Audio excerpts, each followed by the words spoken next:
সুপ্রিয় দর্শক, আজ বহু প্রতীক্ষিত 26,000 চাকরি বাতিল মামলার শুনানি ছিল সুপ্রিম কোর্টে। কিছুক্ষণ আগেই এই মামলার শুনানি শেষ হয়েছে, কিন্তু এই শুনানিতে সব পক্ষের রিপোর্ট দেখে চমকে উঠলেন সুপ্রিম কোর্টের প্রধান বিচারপতি সঞ্জীব খান্না এবং তিনি মন্তব্য করলেন, এ তো দেখছি পুরোটাই গণ্ডগোল। কি হয়েছে আজ সুপ্রিম কোর্টে দর্শক, আজকের এই প্রতিবেদনে আপনাদেরকে ডিটেলসে জানাবো। দর্শক, আপনারা জানেন লোকসভা নির্বাচন চলাকালীন কলকাতা হাইকোর্টের একটি মাত্র নির্দেশে এই রাজ্যের 25 থেকে 26,000 যোগ্য অযোগ্য শিক্ষক শিক্ষিকার চাকরি বাতিল হয়ে যায়। তারপর কলকাতা হাইকোর্টের সেই নির্দেশকে চ্যালেঞ্জ করে সুপ্রিম কোর্টের দ্বারস্থ হয় রাজ্য সরকার, কিন্তু কলকাতা হাইকোর্টের সেই নির্দেশে স্থগিতাদেশ দেয় সুপ্রিম কোর্টের প্রাক্তন প্রধান বিচারপতি DY চন্দ্রচূড়। এই আবহে পুরো মন্ত্রিসভা গ্রেপ্তারের আশঙ্কা তৈরি হয়। কেন? সুপার নিউমেরিক পোস্ট তৈরিতে অনুমোদন দিয়েছিল মন্ত্রিসভা, আর এই সুপার নিউমেরিক পোস্টেই অযোগ্যদের বাঁচানো হয়েছে এমনই দাবি। এই আবহে শিক্ষক নিয়োগ দুর্নীতি কাণ্ডে পুরো মন্ত্রিসভা জড়িয়ে যায়। তারপর থেকে এত গুরুত্বপূর্ণ একটি মামলার শুনানি সুপ্রিম কোর্টে পিছিয়ে গিয়েছে। আজও শুনানি হবে কি হবে না এই নিয়ে দোটানা চলছিল সুপ্রিম কোর্টে, তবে শেষ পর্যন্ত এই মামলার শুনানি হয় সুপ্রিম কোর্টে। আর সব পক্ষের রিপোর্ট দেখে একেবারে চমকে ওঠেন সুপ্রিম কোর্টের প্রধান বিচারপতি সঞ্জীব খান্না। দর্শক, আপনারা জানেন এর আগের শুনানিতে সুপ্রিম কোর্টের প্রধান বিচারপতি সঞ্জীব খান্না স্পষ্ট জানিয়ে দিয়েছিলেন, রাজ্য SSC এবং মধ্যশিক্ষা পর্ষদ যদি যোগ্য অযোগ্য পৃথক করতে না পারে সেক্ষেত্রে কিন্তু কলকাতা হাইকোর্টের নির্দেশই বহাল থাকবে। আর আজকের এই শুনানিতে প্রথম দিন যারা সওয়াল করেছিলেন তারা কিন্তু করেনি, অন্য পক্ষ করেছিলেন।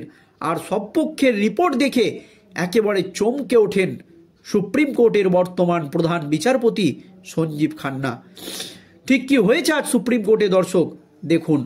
দুর্নীতির জেরে 2016 সালের SSCর সম্পূর্ণ প্যানেল বাতিল করেছিল হাইকোর্ট, যার জেরে এক ধাক্কায় চাকরি বাতিল হয়ে যায় প্রায় 26,000 চাকরি।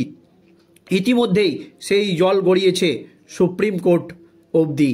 বুধবার শীর্ষ আদালতের প্রধান বিচারপতি সঞ্জীব খান্না ও বিচারপতি সঞ্জয় কুমারের বেঞ্চে এই মামলার শুনানি শুরু হয়েছিল। 26,000 চাকরি বাতিল মামলায় সুপ্রিম কোর্টের শুনানিতে চরম পর্যবেক্ষণ বিচারপতি সঞ্জীব খান্নার। গত 7ই জানুয়ারি সুপ্রিম কোর্টে এই মামলার শুনানি হওয়ার কথা ছিল, তবে তা পিছিয়ে 15ই জানুয়ারি হয়। সেই অনুযায়ী এদিন SSCর 26,000 চাকরি বাতিল মামলার শুনানি শুরু হয়।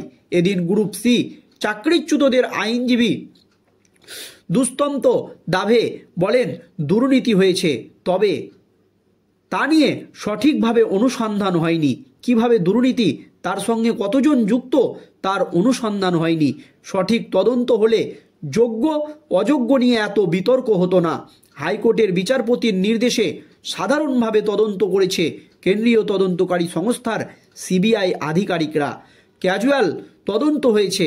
ওই বিচারপতি রাজ্যের রাজনীতিতে যুক্ত হয়েছেন, সেটা তার ব্যক্তিগত বিষয়, আমরা সেটা নিয়ে আপত্তি করছি না, তবে তদন্তে ত্রুটি আছে, এই মন্তব্য করেন বিশিষ্ট আইনজীবী। এখানেই না থেমে চাকরিচ্যুতদের আইনজীবীর আরও দাবি করেন, অনুসন্ধান ছাড়াই চাকরি বাতিল হয়েছে। তার প্রশ্ন, আমাদের পরিবারের এখন কি হবে? আমরা 4 বছর ধরে চাকরি করছি, CBI কি বলছে সেটা হাইকোর্ট বুঝতে পারেনি। আইন মেনেই OMR সিট বাজেয়াপ্ত করা হয়নি বলেও দাবি করেন চাকরিচ্যুতদের আইনজীবী। অন্যদিকে নবম ও দশম গ্রুপ D চাকরিচ্যুতদের আইনজীবী মুকুল রোহতগি আবার সুপ্রিম কোর্টে বলেন, কেউ চাকরি বাতিলের জন্য হাইকোর্টে দাবি করেননি, বরং চাকরি পাওয়ার জন্য মামলা হয়েছিল। ওয়েটিং প্যানেল নিয়ে মামলা হয়, তবে আমাদের মক্কেলের কারো নাম সেই প্যানেলে ছিল না। 2019 সালে ওই প্যানেলের মেয়াদ উত্তীর্ণ হয়েছে। মুকুল আরও বলেন, এখনও আসল ওএমআর সিট পাওয়া যায়নি।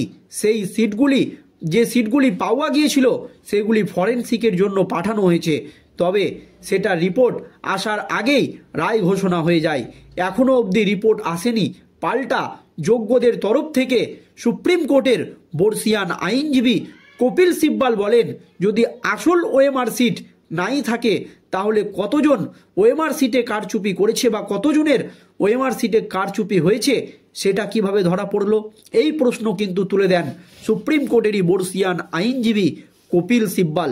অন্যদিকে যোগ্য শিক্ষকদের তরফ থেকে আইনজীবী মানেকা গুরুস্বামী আবার বলেন, মোট 3 লক্ষ চাকরি প্রার্থী পরীক্ষায় বসেছিলেন।